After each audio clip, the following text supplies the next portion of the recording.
नमस्कार दोस्तों, मैं दिनेश मालवीय आपका हार्दिक स्वागत करता हूं। आज बात करेंगे 1857 की क्रांति के बारे में। कल हम 1857 क्रांति में आउवा के किले के बारे में पढ़ चुके हैं, उससे आगे की बात आज करेंगे। जॉर्ज पैट्रिक लॉरेंस जो मेवाड़ था, जॉर्ज पैट्रिक लॉरेंस अपनी आउवा की पराजय को नहीं भूला, इसलिए आउवा के ठाकुर से बदला लेने के लिए उसने ब्रिगेडियर होम्स के नेतृत्व में एक विशाल सेना आउवा भेजी और 20 जनवरी 1858 को ब्रिगेडियर होम्स ने आउवा पर आक्रमण कर दिया। दोनों सेना के बीच भीषण युद्ध हुआ। इस संघर्ष के दौरान ठाकुर खुशहाल सिंह आउवा के किले को छोड़कर सलूम्बर चला गया। ठाकुर खुशहाल सिंह आउवा के अंदर था। उसके जाते ही ब्रिटिश फौजों ने आउवा के किले पर अपना अधिकार कर लिया। अंग्रेजों में बदले की भावना इतनी प्रबल थी कि उन्होंने पूरे गांव को बुरी तरह लूटा तथा आउवा किले को बारूद से उड़ा दिया। इतना ही नहीं, उन्होंने आउवा के मंदिरों और मूर्तियों को पूरी तरह नष्ट कर दिया। वहाँ के निवासियों पर भीषण अत्याचार किए। इन्हें अंग्रेजों ने आउवा किले को पूरी तरह से नष्ट कर दिया था, क्योंकि आउवा के अंदर ठाकुर खुशहाल सिंह ठहरा था और खुशहाल सिंह का ये स्थान था। उसके बाद बात करते मेवाड़ की क्रांति की गूंज कहाँ तक रही। इस समय मेवाड़ की जनता में भी अंग्रेजों के विरुद्ध काफ़ी रोष था। मेवाड़ के अधिकांश सामंत ब्रिटिश सत्ता के विरुद्ध थे। नसीराबाद में हुई क्रांति की सूचना उदयपुर पहुंच चुकी थी, अतः मेवाड़ की फौजें भी अंग्रेजों के विरुद्ध विद्रोह करने के लिए लगभग तैयार थे। किंतु मेवाड़ के महाराणा की सूझबूझ तथा अंग्रेज कप्तान सावर्स के कठोर रुख की स्थिति को बिगाड़ने से संभाल लिया। इस समय महाराणा और कंपनी की सरकार दोनों को ही मेवाड़ के सामंतों से भय था, क्योंकि दोनों ही विपक्ष में थी। दोनों ही सामंतों के और जनता के खिलाफ थे, मेवाड़ महाराणा और अंग्रेज कंपनी। अतः दोनों एक दूसरे के सहयोग करने के लिए बाध्य थे। एजेंट टू गवर्नर जनरल के निर्देश पर मेवाड़ के महाराणा स्वरूप सिंह यानी 1870 क्रांति के समय मेवाड़ के महाराणा कौन थे? अगर प्रश्न बनता है तो ये बनेगा आपके कि 1857 की क्रांति के समय मेवाड़ के जो महाराणा थे वो स्वरूप सिंह थे। और 27 में 1857 को अपने सामंतों को पत्र भेजकर कहा कि ब्रिटिश सैनिक कार्रवाई में सहयोग करें तथा पॉलिटिकल एजेंट कप्तान सावर्स के निर्देशों का पालन करें। दूसरी ओर कप्तान सावर्स ने विरोधी सामंतों को चेतावनी देते हुए कहा कि जो भी शांति भंग करने का प्रयत्न करे उसे कठोर दंड दिया जाए। यानी अंग्रेज अधिकारी ने सामंतों को चेतावनी दे दी थी, जो क्रांतिकारियों का साथ देगा उसको दंड दिया जाएगा। यहाँ तक कि सलूम्बर के रावत केसरी सिंह थे ने जब मेवाड़ के महाराणा के अधिकारों को चुनौती देते हुए कहा कि यदि 8 दिन में उसकी परंपरागत अधिकारों की मांग को स्वीकार नहीं किया गया तो वह चित्तौड़ की गद्दी पर महाराणा के किसी प्रतिद्वंदी को बिठा देगा। यानी सलूम्बर के जो रावत केसरी सिंह थे बहुत ही शक्तिशाली शासक थे। तब कप्तान सावर्स ने रावत केसरी सिंह को चेतावनी दी कि यदि उसने महाराणा के विरुद्ध किसी भी कार्रवाई में भाग लिया तो उसकी जागीर से अपदस्थ कर राजपुताने से निष्कासित कर दिया जाएगा। जब सलूम्बर के जो शासक थे केसरी सिंह ने महाराणा के अधिकारों को चुनौती देते हुए कहा कि यदि 8 दिन में उसके परंपरागत अधिकारों की मांग को स्वीकार नहीं किया गया तो चित्तौड़ की गद्दी पर महाराणा के किसी प्रतिद्वंदी को बिठा देगा। तब कप्तान सावर्स यानी जो अंग्रेज अधिकारी था उसने रावत केसरी सिंह को चेतावनी दी कि उसने महाराणा के विरुद्ध किसी भी कार्रवाई में भाग लिया तो उसकी जागीर से अपदस्थ कर राजपुताना से निष्कासित कर दिया जाएगा, यानी राजपुताना से बाहर निकाल दिया जाएगा। कप्तान सावर्स की इस धमकी से रावत केसरी सिंह शांत हो गए, यानी रावत केसरी सिंह जो थे वो चुप हो गए। कोटा में क्रांति। कोटा की बात करते हैं। राजस्थान के राज्यों में हुई 1857 की क्रांति में कोटा का महत्वपूर्ण स्थान था। कोटा में विद्रोह का मुख्य कारण यह था कि पॉलिटिकल एजेंट कोटा में उस समय कौन थे? मेजर बर्टन ने कोटा महाराव को यह सलाह दी कि कुछ अफसर वफादार नहीं था, उनका रवैया अंग्रेज विरोधी आता है, वे ऐसे अफसरों को पदच्युत कर अंग्रेज अधिकारियों को सौंप दे जिससे उन्हें दंडित किया जा सके। मेजर बर्टन ने जिन अफसरों को सौंपने की मांग थी उनमें जयदयाल, रतनलाल और जियालाल आदि प्रमुख थे, यानी ये प्रमुख क्रांतिकारी थे जिनको अंग्रेज सौंपने की बात कर रहे थे। मेजर बर्टन द्वारा महाराव को जो सलाह दी गई थी वह किसी प्रकार से महाराव की फौज के अधिकार प्रकट हो गए। फलस्वरूप फौज के सभी सिपाही क्रोध से पागल हो गए और उन्होंने मेजर बर्टन को बदला लेने का निश्चय किया और 15 अक्टूबर 1857 को कोटा में क्रांति हो गई। कोटा के सैनिकों ने क्रांति का बिगुल बजा दिया। कोटा के सैनिकों ने क्रांतिकारियों के साथ रेजिडेंट को घेर लिया और तथा उसमें आग लगा दी। क्रांतिकारियों ने मेजर बर्टन और उसके दोनों पुत्र की हत्या कर दी। मेजर बर्टन की हत्या और उसके दोनों पुत्र को भी हत्या कर दी। क्रांतिकारियों ने शहर में जुलूस निकाला और महाराव के महल को घेर लिया। महाराव अपने महल में इस प्रकार से कैद हो गए। फिर फिर क्रांतिकारी ने महाराव को एक संधि पत्र पर हस्ताक्षर करने के लिए विवश किया, जिसमें 9 शर्तें थी। इनमें से एक शर्त यह थी कि मेजर बर्टन तथा उसके पुत्रों की हत्या स्वयं महाराव के आदेश की गई है। महाराव को क्रांतिकारियों की इच्छानुसार व्यवहार करने के लिए तब तक विवश होना पड़ा जब तक करौली से सैनिक सहायता प्राप्त नहीं हुई, यानी करौली से सैनिक अंग्रेजों ने भेजे और कोटा में क्रांति शांत हुई। क्रांतिकारियों का कोटा शहर पर लगभग 6 माह तक अधिकार रहा। कितने समय तक अधिकार रहा? लगभग 6 माह तक। उन्होंने सरकारी गोदामों, बंगलों, दुकानों, शस्त्र के भंडार आदि को लूटा और उनमें आग लगा दी। उन्होंने जिले के विभिन्न कोषागारों को भी लूटा जहाँ पे धन संपदा थी। ऐसा लगता है कि क्रांतिकारियों को कोटा रियासत के अधिकांश अधिकारियों का समर्थन और सहयोग प्राप्त हो गया। क्रांतिकारियों ने शहर में लूटमार एवं अत्याचार कर नगर के लोगों में भीषण आतंक पैदा कर दिया। यह स्थिति तब तक बनी रही जब तक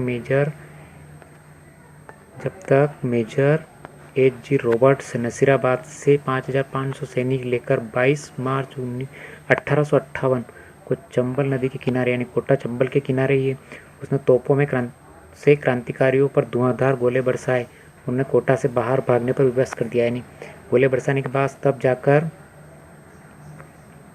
कोटा क्रांतिकारियों के नियंत्रण से मुक्त कराया जा सका। क्रांतिकारी नेताओं तथा विद्रोही सैनिकों को अमानुषिक दंड दिए जाने और जयदयाल को गिरफ्तार करके तोप से उड़ा दिया गया। यानी जयदयाल कोटा के मुख्य क्रांतिकारी थे, तो उनको गिरफ्तार करके तोप से उड़ा दिया गया।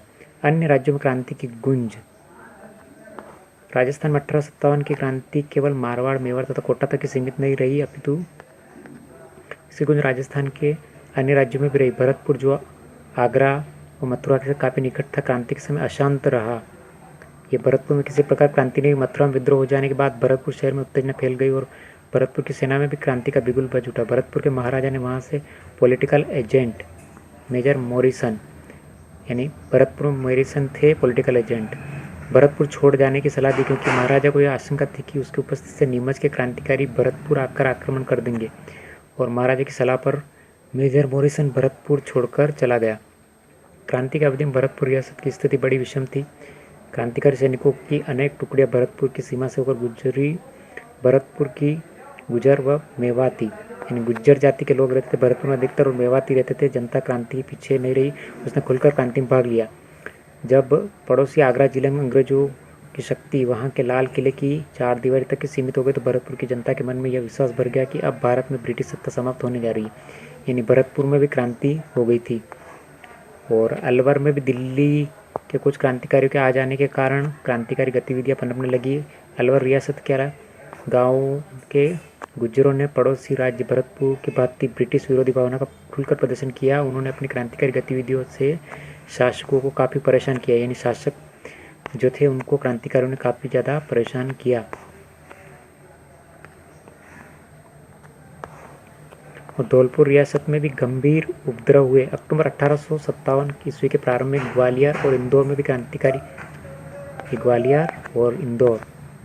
की क्रांतिकारी संयुक्त सेना धौलपुर में प्रविष्ट हो गई और क्रांतिकारी के प्रति सहानुभूति के कारण धौलपुर रियासत की सेना तथा अनेक अधिकारी राजा का साथ छोड़कर क्रांतिकारियों के साथ मिल गए, क्योंकि राजा अंग्रेजों के साथ थे और क्रांतिकारी के विरुद्ध चल रहे थे। तो ये क्रांतिकारी से मिल गए, जिसमें धौलपुर की सत्ता खतरे में पड़ गई। क्रांतिकारियों ने धौलपुर में खूब लूटमार की। उन्होंने वहाँ के राजा को घेर कर मारने की धमकी दी, जान से मारने की धमकी दी। विवश होकर राजा को क्रांतिकारियों की मांगे स्वीकार करनी पड़ी और धौलपुर में क्रांतिकारियों ने राव रामचंद्र और हीरालाल के नेतृत्व में राजा की अधिकांश तोप पर अधिकार कर लिया। उनकी सहायता से आगरा पर आक्रमण कर दिया। यह स्थिति तब तक बनी रही जब दिसंबर में पटियाला के शासक द्वारा भेजी गई सेना की सहायता से धौलपुर की व्यवस्था स्थापित नहीं हो गई। जयपुर में महाराजा को उनके एक पदाधिकारी राव शिव सिंह ने सलाह दी कि अंग्रेजों तथा मुगल बादशाह बहादुर शाह 1857 क्रांति के समय मुगल बादशाह बहादुर शाह दोनों से मैत्रीपूर्ण संबंध बनाए रखे, किंतु इसके प्राइवेट सेक्रेटरी पंडित शिवदीन ने महाराज पर अंग्रेजों का साथ देने के लिए जोर डाला और जयपुर में नवाब विलायत खां, मियाँ उस्मान खां और सादुल्ला खां मुगल सम्राट से मिलकर ब्रिटिश सत्ता के विरुद्ध क्रांति का षड्यंत्र रच रहे थे। यानी ये सब मुगल सम्राट से मिल गए थे और अंग्रेजों के खिलाफ चल रहे थे। मुगल सम्राट के साथ किए गए इन पत्र व्यवहार की जानकारी महाराजा को मालूम हुई, अतः उन्होंने सादुल्ला खां को राज्य से निष्कासित कर दिया और शेष दोनों को बंदी बनाकर कारागार में डाल दिया। यानी महाराजा थे वो अंग्रेजों के साथ दे रहे थे और क्रांतिकारी अंग्रेजों के विरुद्ध चल रहे थे। टोंक में भी नवाब की सेना ने मीर आलम खां के नेतृत्व में, यानी टोंक में क्रांति किसके नेतृत्व में हुई, तो ये मीर आलम खां टोंक का नवाब अंग्रेजों के साथ था। टोंक का जो नवाब था ये अंग्रेजों के साथ था, यानी जनता के विरोध, मगर नवाब की सेना ने नीमच के क्रांतिकारियों को टोंक आने के लिए आमंत्रित किया। और ये मगर नवाब की जो सेना थी उन्होंने नीमच आने के लिए आमंत्रित किया। टोंक आने नवाब की सेना ने नीमच के क्रांतिकारियों को टोंक में आने के लिए आमंत्रित किया और उनकी सहायता से नवाब किले को घेर लिया। नवाब ने सैनिकों के डराने धमकाने का भरपूर प्रयास किंतु वह सफल नहीं हो सका। सलूम्बर और कोठारिया का योगदान। आउवा जोधपुर के ठाकुर कुशाल सिंह से प्रेरणा लेकर मेवाड़ में दो प्रमुख सामंत, एक थी सलूम्बर, दूसरी सलूम्बर के रावत केसरी सिंह और कोठारिया के रावत जोध सिंह। 1857 ईस्वी में स्वतंत्रता संग्राम में अपूर्व योगदान रहा। यह सही है कि मारवाड़ के सामंतों की भांति मेवाड़ के सामंतों ने खुलकर क्रांति में भाग नहीं लिया, किंतु अंग्रेजों का विरोध करने वाले क्रांतिकारी नेताओं तथा ब्रिटिश सत्ता के विरोध जागीरदारों को सलूम्बर और कोठारिया के रावतों ने अपने यहाँ शरण दी। उन्होंने क्रांतिकारियों के परिवारों को भी आश्रय दिया। सलूम्बर के रावत केसरी सिंह के ने आसपास जागीरदारों को साथ लेकर आउवा के ठाकुर स्वतंत्र यज्ञ में भरपूर सहायता की। स्वतंत्रता का जो यज्ञ था, यानी क्रांति चल रही थी, उसमें इन्होंने भरपूर सहायता की। और उदयपुर के जो महाराणा थे, कंपनी सरकार के साथ जो संधि केसरी सिंह ने उसका खुलकर विरोध किया। एजीजी यानी एजेंट टू गवर्नर लॉरेंस ने केसरी सिंह की ब्रिटिश विरोधी गतिविधियों को देखकर उदयपुर महाराणा पर दबाव डाला कि उसके विरुद्ध कार्रवाई करे, किंतु महाराणा इसके विरुद्ध कार्रवाई करने का साहस नहीं जुटा सके और अंग्रेजों द्वारा आउवा गांव को तहस नहस कर दिया गया तथा आउवा के ठाकुर कुशाल सिंह निरी अवस्था में इधर उधर भटक रहे थे। तब कोठारिया के जो रावत जोध सिंह थे ने उनके गले लगाया और उन्होंने कोठरिया में पेशवा नाना साहब और उनके परिवार को भी शरण दी थी तथा सब प्रकार की सुख सुविधा उपलब्ध कराई। इस प्रकार ब्रिटिश सत्ता का विरोध कर और भावी परिणाम की चिंता न कर सलूम्बर व कोठारिया के सामंतों ने रावतों ने पूर्ण योगदान और साहस का परिचय दिया। अगस्त 1858 ईस्वी तक समस्त भारत में विद्रोह कुचल दिया गया और नवंबर 1858 ईस्वी में ईस्ट इंडिया कंपनी ने भारत शासन ब्रिटिश ताज को सौंप दिया और ब्रिटेन की महारानी विक्टोरिया की ओर से भारत के सभी नरेशों के अधिकार में विशेषाधिकार सुरक्षित रखने का आश्वासन दिया गया। उदयपुर महाराणा ने स्वागत किया और अंग्रेजों के सम्मान में भव्य दावत दी गई। यद्यपि राजस्थान में प्रथम स्वतंत्रता संग्राम असफल रहा, परंतु विप्लव के बाद राजस्थान के परंपरागत ढांचे का स्वरूप बदलने लगा और आधुनिक शिक्षा का प्रसार हो गया। नए मध्यम वर्ग का जन्म हुआ। प्रशासनिक सेवाओं में जनसाधारण की नियुक्तियां होने लगी। वैश्य समुदाय का सहयोग लिया जाने लगा। इन्हें महत्वपूर्ण पद और विभिन्न प्रकार के संरक्षण देना आदि कुछ इस तरह के कार्य होने लगे जिससे राजपूतों का महत्व कम होता गया। राजस्थान के नरेश और जागीरदार अब अंग्रेजों पर पूरी तरह से निर्भर हो गए थे। इन राजस्थान के नरेश अधिकतर और जागीरदार जो थे अंग्रेजों पर निर्भर हो गए थे पूरी तरह से। अंग्रेज जो चाहते वैसा कार्य वो करते थे, यानी मनमानी करने लगे थे। 1857 ईस्वी क्रांति की असफलता के कारण क्या हो सकते हैं उसकी बात अगर करें तो राजस्थान के राजाओं ने अंग्रेजों के प्रति अपने झुकने की प्रवृत्ति का परिचय दिया, यानी जयपुर, अलवर, भरतपुर, धौलपुर, करौली, सिरोही, टोंक, बीकानेर, डूंगरपुर, बांसवाड़ा, प्रतापगढ़ के शासकों ने विप्लव की आंधी को रोकने के लिए ब्रिटिश सत्ता को सहयोग दिया। अगर ये सहयोग नहीं देते और क्रांतिकारियों को सहयोग देते तो अंग्रेज कब के भारत छोड़ के जा सकते थे। मुगल सम्राट बहादुर शाह तथा स्थानीय विद्रोहियों ने राजस्थानी राजाओं को स्वतंत्रता संग्राम का नेतृत्व प्रदान करने हेतु आमंत्रित किया, पर इसके बाद भी उन्होंने अंग्रेजों का साथ दिया, यानी ये क्रांतिकारियों का साथ नहीं देकर अंग्रेजों का साथ दिया। राजस्थान के विद्रोहियों में आपसी एकता और संपर्क का अभाव था, यानी राजस्थान के शासक आपस में लड़ते थे न कि एक साथ रहते थे। कोटा, नसीराबाद, भरतपुर, धौलपुर, टोंक आदि में अलग अलग समय पर क्रांति हुई, यानी सब जगह अगर क्रांति की बात करें तो अलग अलग समय पर हुई, जिसकी वजह से उनको दबा दिया गया क्रांति को। और क्रांति के कारण अंग्रेजों को विद्रोहियों को निपटने का अवसर मिल गया। मारवाड़, मेवाड़ और जयपुर आदि नरेशों ने तात्या टोपे को किसी प्रकार का सहयोग नहीं दिया। जो तात्या टोपे थे उनको सहयोग नहीं मिला।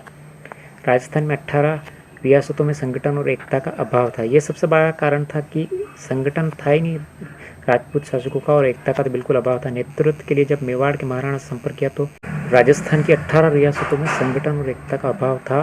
नेतृत्व के लिए जब मेवाड़ के महाराणा से संपर्क किया गया तो नेतृत्व प्रदान करने के बजाय उन्होंने शासकों को पत्र व्यवहार संबंधी सारे कागजात ब्रिटिश अधिकारी को सौंप दिए, यानी मेवाड़ महाराणा ने भी सहयोग नहीं दिया। राजस्थान अनेक देशी रियासतों में बटा हुआ था, यानी राजस्थान अलग अलग भागों में बटा हुआ था, जिसकी वजह से उनमें एकता का अभाव था। इस कारण उनमें क्रांतिकारी का कोई केंद्रीय संगठन नहीं बना। इसमें नेतृत्व का सर्वथा अभाव था, यानी 1870 क्रांति का नेतृत्व भी किसी ने नहीं किया। क्रांतिकारी बीच आपस में संपर्क भी नहीं था, यानी उनमें संपर्क भी नहीं रहा। उसमें त्याग बलिदान की भावना तो थी, किंतु उनमें अंग्रेजों जैसे रण कौशल उनके पास साधन भी नहीं थे, और न ही वे अंग्रेज सैनिकों के समान प्रशिक्षित सेना, अंग्रेजों सेना प्रशिक्षित थी, ऐसे क्रांतिकारी प्रशिक्षित नहीं थे। इसके अतिरिक्त क्रांतिकारियों को धन, रसद और हथियारों की कमी का सामना भी करना पड़ा। अंग्रेजों ने अन्य क्षेत्रों में हुई क्रांति का दमन करते हुए जून 1858 ईस्वी तक उत्तर भारत के अधिकांश भागों पर अपना पूर्ण नियंत्रण कर लिया। इस कारण उन्होंने राजस्थान में क्रांति का दमन करने के लिए पूरी शक्ति लगा दी। 1857 ईस्वी क्रांति की असफलता के परिणाम। अब बात करते हैं परिणाम की। तो पहला होता है सन 1857 क्रांति के असफल होने के बाद राजस्थान की रियासतें ब्रिटिश संरक्षण में चली गई, यानी क्रांति असफल हो चुकी थी और राजस्थान की अधिकतर रियासतें थी ब्रिटिश संरक्षण में, यानी उसकी देख रेख अब सब अंग्रेज करेंगे। ब्रिटिश सम्राट ने राजस्थान की सभी रियासतों में कंपनी द्वारा की गई संधियाँ जारी रखी, यानी जो संधियाँ की गई थी वो संधियाँ उन्होंने और आगे बढ़ा दी। राजस्थान की जनता पर अब गुलामी का दोहरा अंकुश हो गया। एक तो वे रियासती राजाओं के अधीन थे, दूसरे अंग्रेजों का भी उन पर नियंत्रण था, यानी राजस्थान की जनता पहले तो शासकों के अधीन थी, लेकिन अब अंग्रेजों की भी अधीन हो गई थी। परिणाम स्वरूप यह निश्चित हो गया कि निकट भविष्य में राजस्थान में स्वतंत्रता आंदोलन का कोई भविष्य नहीं होगा। यानी 1857 क्रांति के बाद ऐसा नहीं लग रहा था कि अगली बार दोबारा ऐसा कोई आंदोलन होगा जिसमें अंग्रेजों को भगाने का प्रयत्न किया जाएगा। यानी अंग्रेजी शिक्षा के प्रसार के कारण भी लोगों में राष्ट्रीय जागृति का प्रादुर्भाव हुआ। अंग्रेजों ने शिक्षा व्यवस्था की थी उससे राष्ट्रीय जागृति का प्रादुर्भाव, यानी राष्ट्र के अंदर जागृति आई। स्वधर्म, स्वदेशी, स्वभाषा, स्वराज्य व स्वभाषा फलस्वरूप लोगों में क्रांति की भावना पुनः पल्लवित हुई, और इस भावना का बल प्रदान करने वालों में अर्जुन लाल सेठी, केसरी सिंह बारहट, गोपाल सिंह खरवा आदि अग्रणी माने जाते। इस क्रांति की असफलता ने भावी संगठित आंदोलन की भूमिका तैयार कर दी। 1857 की क्रांति तो असफल हो गई थी, लेकिन उसके लिए बाद में जो क्रांतिकारी आए उन्होंने इस क्रांति को सफल बनाने की एक नई योजना तैयार कर दी थी, यानी शुरू करने का प्रयत्न किया था। तो ये हुई थी 1857 संबंधित क्रांति संबंधित पार्ट। कैसा लगा आपको? लाइक करें, शेयर करें और सब्सक्राइब करें। मिलते हैं अगले नए पार्ट में।